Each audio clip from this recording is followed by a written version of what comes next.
इसमें क्या बोल रहा है कि जैसे कि हमारे पास दो समान कोणिक त्रिभुज होंगे। समान कोणिक यानी कि जिनके कोण समान होंगे। तो पहला त्रिभुज ये है और दूसरा त्रिभुज हमने ये मान लिया। तो क्या बोला कि समान कोणिक त्रिभुज अगर ये कोण बराबर है, ये कोण बराबर है, ये कोण और ये कोण बराबर हैं और ये कोण बराबर है। अब वो क्या बोल रहा है, अगर समान कोणिक त्रिभुज होगा तो उनकी भुजाएं भी क्या सदैव और समान अनुपात में रहेंगी। तो यानी कि क्या बोल रहा है कि हमारे पास ये ए भुजा है, अगर ये ए भुजा है, ये बी भुजा है, ये सी है। अगर ए भुजा है तो ये माना ये 2 है, तो ये समान अनुपात में रहेंगे। यानी कि अगर इनका अनुपात ए अनुपात 1:2 है तो इसका अनुपात और इसका अनुपात भी 1:2 ही होगा। यानी कि 2 भी होगी और ये सी है तो ये फिर 2C होगी। तो ये है हमारे पास समान कोणिक त्रिभुज के लिए। अब हम आगे पढ़ेंगे थेल्स थ्योरम।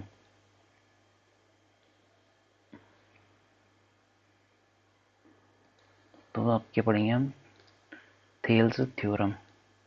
तो थेल्स की पहली थ्योरम है,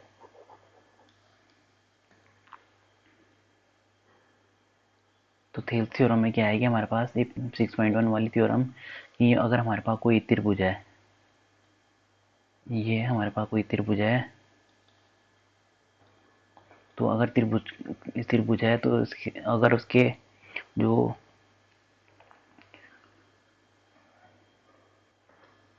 अगर हमारे पास एक त्रिभुज है, अगर हमारे पास कोई दूसरी भुजा, एक इसमें क्या पड़ रही है, एक हमारे पास एक रेखा है जो कि भुजा ए बी और ए सी को ये कहीं पे क्या कर रही है, हमारे पास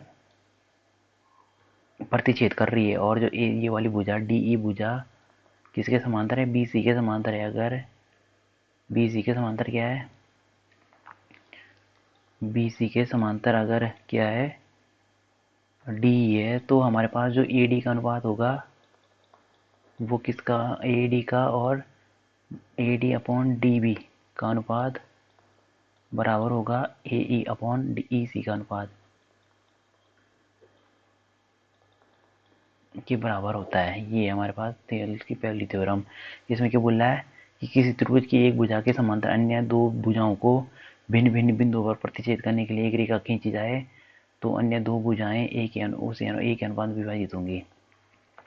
तो ये बोला कि हमारा कोई त्रिभुज है, अगर हमारे पास एक रेखा के समांतर दो उसकी अन्य दो भुजाओं को प्रतिच्छेद करते हुए एक रेखा खींची जाए तो वो दोनों रेखाओं को किस अनुपात में विभाजित करेंगे, बराबर अनुपात में। जो इधर वाले अनुपात इधर वाली भुजा को जो जिस अनुपात में विभाजित किया इस और इसको उसी अनुपात में इस और इसको विभाजित करेगी। तो ये हमारी थेल्स थ्योरम।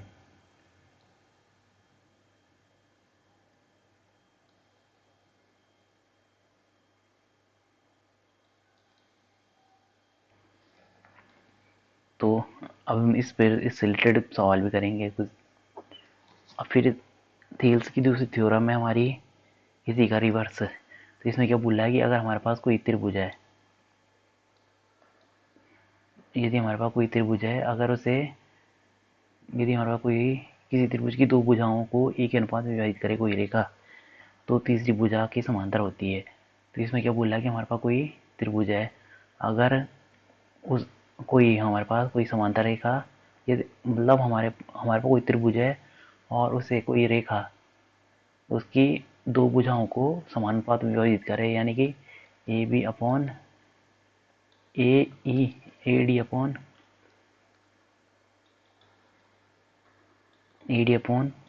बी डी बराबर ए ई अपॉन ए सी, यानी कि इस अनुपात में विभाजित कर रही है। इधर वाली भुजा का अनुपात इन दोनों को जो इस अनुपात में विभाजित किया उसी अनुपात में इधर वाली भुजा को भी विभाजित किया। तो हमारे पास जो डी ई है वो किसके समांतर होगा, बी सी के समांतर। यानी कि ये पुरानी थ्योरम को उल्टा कर रखा है बस।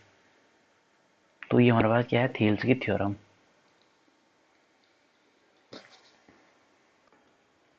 अब हम इस थेल्स की थ्योरम को सिद्ध करेंगे। तो इसे हमने सिद्ध क्या करना है,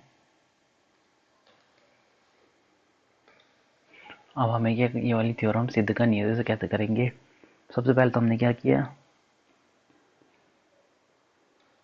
सबसे पहले हमने ये लंब डाल दिए हैं ए ई, और किस पे लंब डाले हमने ए सी, और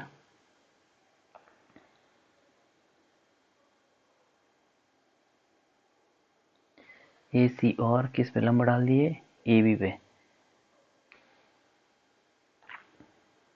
तो इसे मान लिया हमने एन, और इसे मान लिया हमने एम, एन एम मान लिया। तो हमने सबसे पहले क्या किया कि हमने सबसे पहले क्या लंब ए सी पर हमने लंब डाला। हमने सबसे पहले किस पे लंब डाला डी एम, किस पे लंब पड़ा डी एम, या डी एम किस पे लंब पड़ा ए सी पर। और फिर दूसरा क्या किया हमने एन ई लंब डाला किस पर ए बी पर, लंब डाल दिया हमने। ये लंब यानी कि 90 डिग्री का कोण होते हुए ये जो रेखा है 90 डिग्री का कोण बनाएगी इस वाली रेखा पर। तो ये लंब डाल दिया हमने।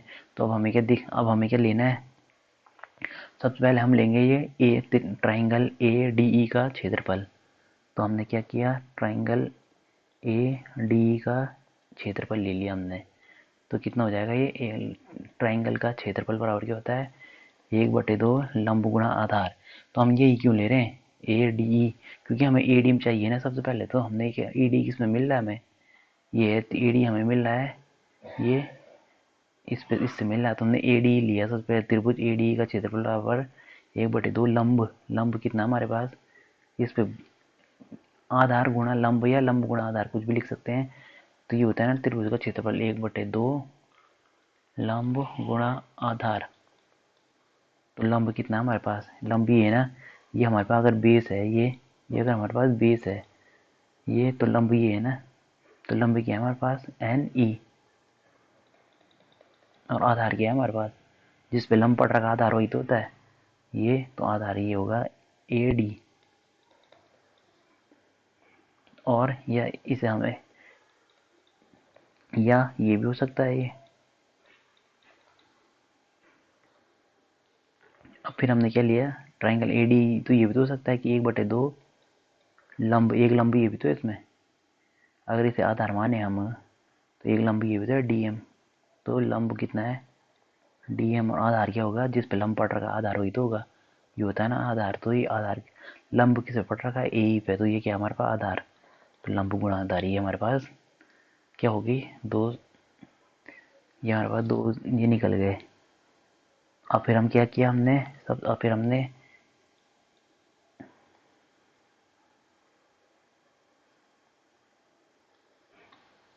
दो रेखाएं यहाँ से भी ले ली आपस में मिलती हुई। क्यों लिया हमने ये, क्योंकि हमें क्या चाहिए बी डी, बी डी चाहिए ना हमें बी डी। तो यानी कि एक त्रिभुज हमें ये भी बनाना पड़ेगा। और फिर एक क्या चाहिए हमें ई सी, तो ई सी चाहिए ये। तो यानी कि एक त्रिभुज ये भी बनाना पड़ेगा। तो हमने ये त्रिभुज बना दिए यहाँ पे। तो अब हमने क्या लिया, अब हम ले रहे हैं क्षेत्रफल। अब हम क्या ले रहे हैं इसमें, अब हम ले रहे हैं area of triangle B D E. तो क्या ले रहे हैं हम, क्योंकि हमें क्या चाहिए डी चाहिए ना, बी डी चाहिए। तो बी डी कहाँ से मिलेगा, इससे तो मिलेगा जब ये वाला त्रिभुज आएगा, ये वाला त्रिभुज। तो जब हम बी डी लेंगे तो ट्राइंगल बी डी ई का क्षेत्रफल, तो बी डी ई, इसे ऐसे लिखना है बी डी ई, क्योंकि आधार हमने किसे मान रहा है बी डी को मान रहा है हमने। तो 1/2 आधार क्या है हमारे पास बी डी है, और आधार गुणा लंब। तो लंब क्या होगा हमारे पास, या लंब गुणा आधार लिख सकते हैं हम इसे। तो आधार तो हमारे पास आ गया बी डी, और लंब क्या होगा, जब भी कहीं पे हमारे पास ये त्रिभुज है, तो हम इसकी ऊंचाई क्या लेते हैं, या लंब या ऊंचाई क्या लेते हैं। तो ये हम हमारे पास ये त्रिभुज है, तो इसकी ऊंचाई हम यूं इस प्रकार से लेते हैं। कोई अधिकोण त्रिभुज होगा तो हम इसकी ऊंचाई इसे लेते हैं ना ये। तो लंब गुणा आधार, या इधर लंब भी बोलते हैं। तो लंब गुणा आधार, आधार क्या है लंब क्या है ये, तो ये क्या है हमारे पास ये तो बन रहा है त्रिभुज, ये तो त्रिभुज है और इसका आधार, इसका ऊंचाई कहाँ होगा, ये यहाँ से हमने यहाँ लंब डाल रखा है, ये ये तो ये क्या होगा हमारा एन ई। अब इसी प्रकार ये भी है सेकंड वाला। अब हमने क्या लिया, ट्राइंगल किसका क्षेत्रफल, ये बी डी, बी सी ई, किसका, बी ई सी का,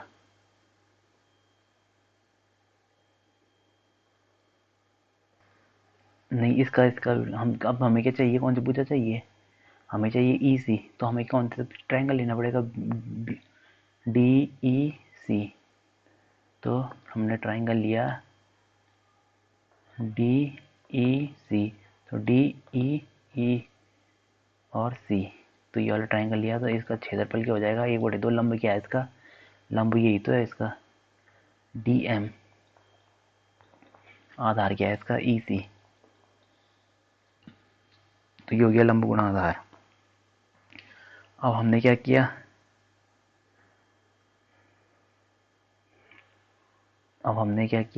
हमने लिया इसमें जो हमारे पास ए डी, जो हमारे पास ट्राइंगल ए डी का अनुपात लिया हमने किससे, ए डी ई का अनुपात। हमें क्या चाहिए, A D upon B D चाहिए, तो कहाँ से मिलेगा, ए डी इसमें है और बी डी किसमें है, इसमें। तो हमने इन दोनों का अनुपात लिया, इसका अनुपात लिया और इसका अनुपात लिया, तो कितना हो जाएगा ये, अपॉन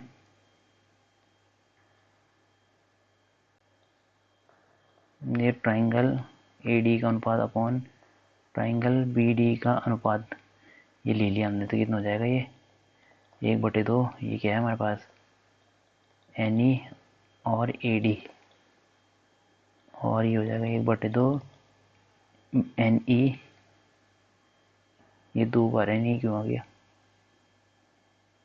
एन ई, हाँ ये ठीक है, N E into A D नहीं बी डी।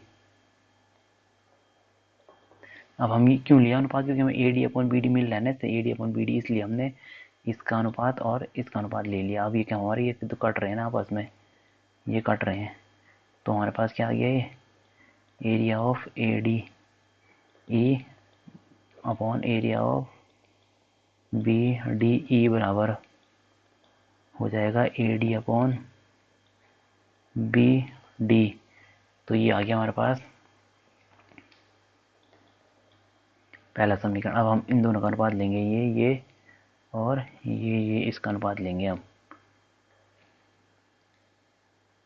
तो ये क्या हो जाएगा, क्योंकि हमें क्या चाहिए, ए इसमें है और ई सी इसमें है, ई सी चाहिए तो ई सी इसमें है, तो इन दोनों का अनुपात ले लिया हमने, area of A D E बराबर एरिया ऑफ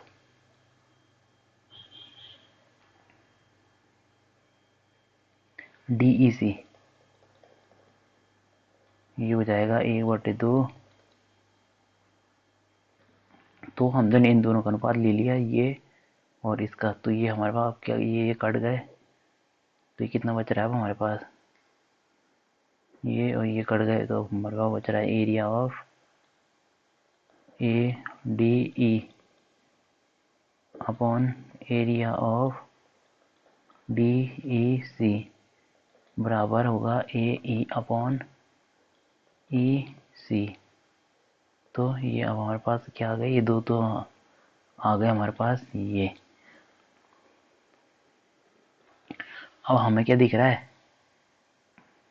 कि एक थ्योरम और होती है कि हमारे पास अगर दो, हमारे पास कोई कोण है, अगर हमारे पास दो कोई त्रिभुज है, अगर वो एक ही आधार पे बने हैं तो उनका क्षेत्रफल भी समान होगा।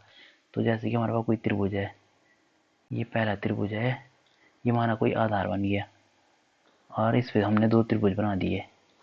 पहला त्रिभुज है हमारा, पहला त्रिभुज बनाया हमने ये ए बी सी। अब इसी आधार पे हम दूसरे त्रिभुज बनाएंगे, अगर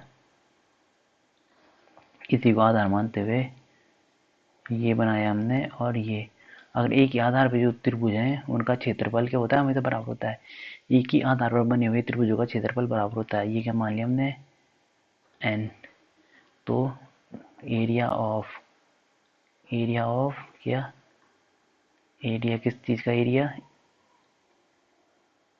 ए बी सी का एरिया बराबर होगा एरिया ऑफ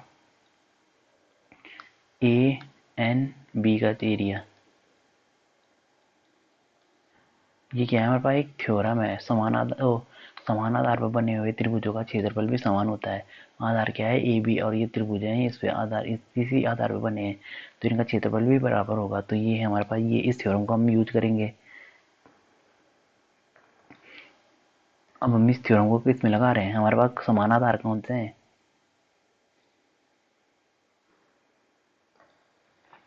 तो देखो हमारे पास समान आधार कौन से दिख रहे हैं।